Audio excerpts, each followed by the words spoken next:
नमस्कार। आज हम एक काफी चौंकाने वाली घटना पर बात कर रहे हैं जो दिल्ली से सामने आई है। जी।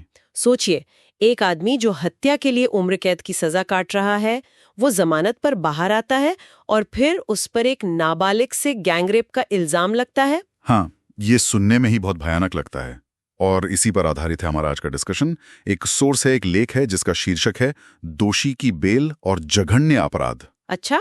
तो इसी सोर्स के आधार पर हम समझने की कोशिश करेंगे कि हुआ क्या था, ये आदमी कौन है, इसकी पृष्ठभूमि क्या है और पुलिस तक ये मामला पहुंचा कैसे।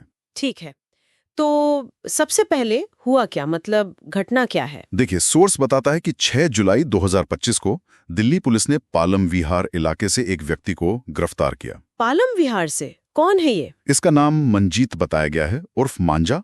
उम्र है 39 साल। और जैसा मैंने शुरू में कहा, ये पहले से सजा काट रहा था। जी हाँ, यही इसमें सबसे चिंताजनक बात है। ये कोई नया अपराधी नहीं है।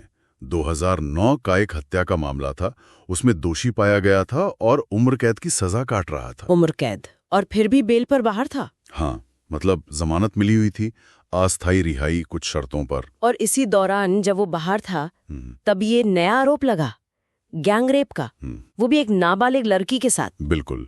और सोर्स के मुताबिक शिकायत पिछले महीने ही दर्ज हुई थी, मतलब बेल पर आने के बाद ही ये सब हुआ लगता है। ये तो बहुत ही डरावना है। सोर्स कुछ बताता है कि ये हुआ कैसे, मतलब अपराध का तरीका। हाँ, सोर्स इशारा करता है कि जैसे ही वो जमानत पर बाहर आया, वो फिर से एक्टिव हो गया। आरोप यही है कि उसने किसी बहाने से उस नाबालिग लड़की को बुलाया था। किसी बहाने से? जी, और फिर कथित तौर पर ये अपराध किया।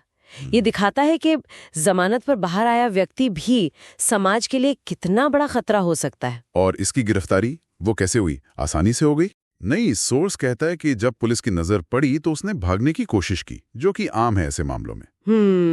लेकिन पुलिस ने पकड़ लिया। सोर्स में जिक्र है टेक्निकल सर्विलेंस और फील्ड इंटेलिजेंस का। अच्छा, ये टेक्निकल सर्विलेंस मतलब फोन वगैरह ट्रैक करना? हाँ, मोटे तौर पर वही। फोन लोकेशन, कॉल्स, और फील्ड इंटेलिजेंस मतलब पुलिस का अपना जमीनी नेटवर्क, मुखबिर वगैरह। तो इन दोनों की मदद से उसे पकड़ा गया। तो टेक्नोलॉजी काफी काम आई इसमें। बिल्कुल, सोर्स यही हाईलाइट करता है कि ये तरीके कितने कारगर हैं ऐसे अपराधियों को पकड़ने में। और पकड़े जाने के बाद उसने कुछ कहा, माना अपना जुर्म? सोर्स के मुताबिक हाँ, पूछताछ हुई और उसने अपना जुर्म कबूल कर लिया है। कबूल कर लिया, ये तो अहम बात है। जी बिल्कुल। हालांकि कोर्ट में साबित करना एक अलग प्रक्रिया है, पर शुरुआती जांच के लिए महत्वपूर्ण है। कानून की बात करें तो एफआईआर में कौन सी धाराएं लगाई हैं? सोर्स में कुछ बताया है? हाँ, सोर्स में जिक्र है। एक तो धारा 504 बताई गई है, जिसके साथ ब्रैकेट में बलात्कार सहित लिखा है। ये थोड़ा अजीब है क्योंकि 504 आमतौर पर अपमान से जुड़ी होती है। हाँ, वो तो शांति भंग करने के इरादे से अपमान वाली धारा है। जी, खैर, सोर्स में जैसा लिखा है हम वही बता रहे हैं। इसके अलावा धारा 376(2) है। अच्छा, 376(2), ये तो गंभीर यौन हमलों से जुड़ी है ना? बिल्कुल, ये खासतौर पर गंभीर मामलों जैसे नाबालिग के साथ या गैंग रेप में लगती है और इसमें सजा भी काफी सख्त होती है। सोर्स कहता है कि और भी संबंधित धाराएं लगाई गई हैं, तो पुलिस इसे बहुत गंभीरता से ले रही है। वो 504 वाला नोट शायद सोर्स की अपनी व्याख्या हो। तो कुल मिलाकर देखें, इस पूरे मामले से क्या सबक मिलता है? सोर्स किस बात पर जोर दे रहा है? देखिए, सोर्स साफ तौर पर उस जोखिम को दिखाता है जो ऐसे गंभीर अपराधियों से है जो जमानत पर बाहर आते हैं, खासकर हत्या जैसे मामलों के दोषी। हाँ, समाज के लिए खतरा। जी, और सोर्स इस बात पर जोर देता है कि पुलिस की सतर्कता और जो टेक्निकल निगरानी है वो कितनी जरूरी है। शायद इसी से ऐसे अपराध रोके जा सकते हैं या कम से कम अपराधी जल्दी पकड़े जा सकते हैं। ये बात तो सही है, निगरानी और तकनीक अहम है, पर यह मामला एक बुनियादी सवाल भी खड़ा करता है, नहीं? कैसा सवाल? यही कि एक तरफ व्यक्ति का जमानत का अधिकार है और दूसरी तरफ समाज की सुरक्षा है। इन दोनों के बीच संतुलन कैसे बने? खासकर तब जब व्यक्ति पहले ही हत्या जैसे गंभीर अपराध में दोषी साबित हो चुका हो। क्या हमारा मौजूदा सिस्टम इस संतुलन को ठीक से साध पा रहा है? ये बहुत मुश्किल सवाल है और इसका कोई आसान जवाब भी नहीं है।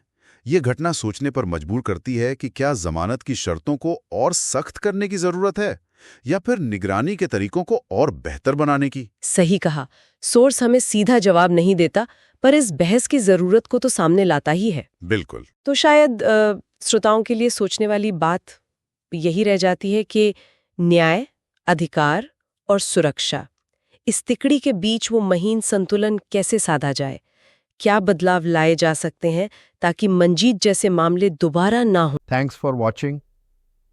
दोस्तों, अगर आपको यह सतर्क रहने लायक स्टोरी लगी हो तो वीडियो को लाइक करें, दोस्तों और परिवार के साथ शेयर करें और ऐसी रियल क्राइम स्टोरीज के लिए चैनल को सब्सक्राइब करना न भूलें। बेल आइकन दबाएं ताकि अगली स्टोरी की सूचना सबसे पहले आपको मिले।